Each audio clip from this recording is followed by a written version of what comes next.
हर महादेव, जय श्री राम। अब हम इस बारिश में भी हम पूजा कर सकते हैं। कैसे? वैसे तो पूजा में तन मन धन तीनों चीज चाहिए होती हैं, पर किंतु हम इस पूजा में खाली मन रखेंगे अपने पास और मन से बोलिए हर हर महादेव। अब आंख बंद करिए और आज आपकी मानसिक पूजा कराता हूँ मैं।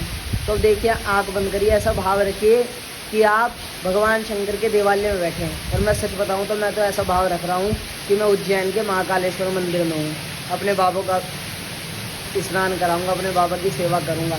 तो ऐसा ही भाव रख के आप आंखें बंद करिए, नेत्र बंद करिए और देखिए, सर्वप्रथम हम वहाँ पर बैठ गए भगवान शंकर के देवालय में, उज्जैन महाकालेश्वर मंदिर। देखिए, मौका बार बार नहीं मिलेगा, तो इसलिए आँख बंद कर लीजिए। आँख बंद करके भाव रखिए हम भगवान शंकर के देवालय में बैठ चुके हैं। और जैसे हम देवालय में बैठे, अपनी पंडित जी ने हमारी आसन शुद्धि वगैरह सब कराई और फिर पंडित जी चले गए बाहर। हम खुद सेवा कर रहे हैं। कैसे? सर्वप्रथम तो देखिए, जो बारिश की आवाज़ आ रही है ना, तो इसे मानिए कि भगवान शंकर की जलहरी से जल गिर रहा है। और हमने बढ़िया लोटा भर भर के भगवान शंकर को चांदी के लोटे से हमने जल से स्नान करा रहे हैं। फिर उसके बाद हम भगवान शंकर को दूध से स्नान करा रहे हैं।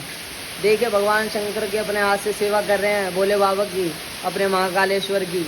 और फिर उसके बाद दही से स्नान कराया।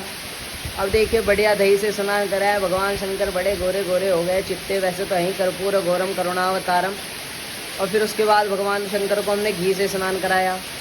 फिर उसके बाद घी छुटाने के लिए थोड़ा मधु से स्नान कराया, जिससे कि अच्छे चीकने हो जाएं।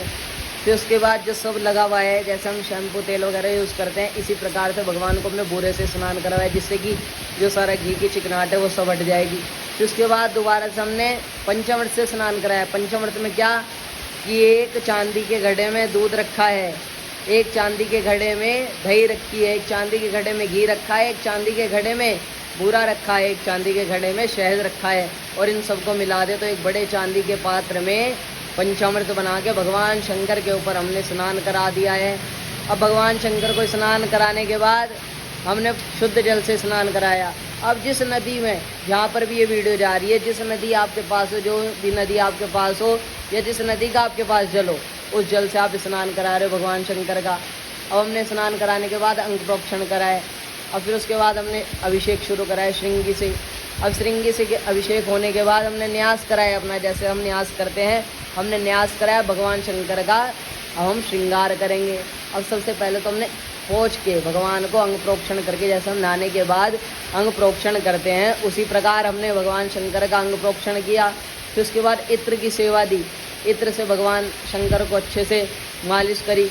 अब मालिश करने के बाद भगवान शंकर के हमने भस्म लगा दी है। भस्म के बाद हमने लाल चंदन का तिलक लगाया है। फिर उसके बाद अब आपको पता है श्रृंगार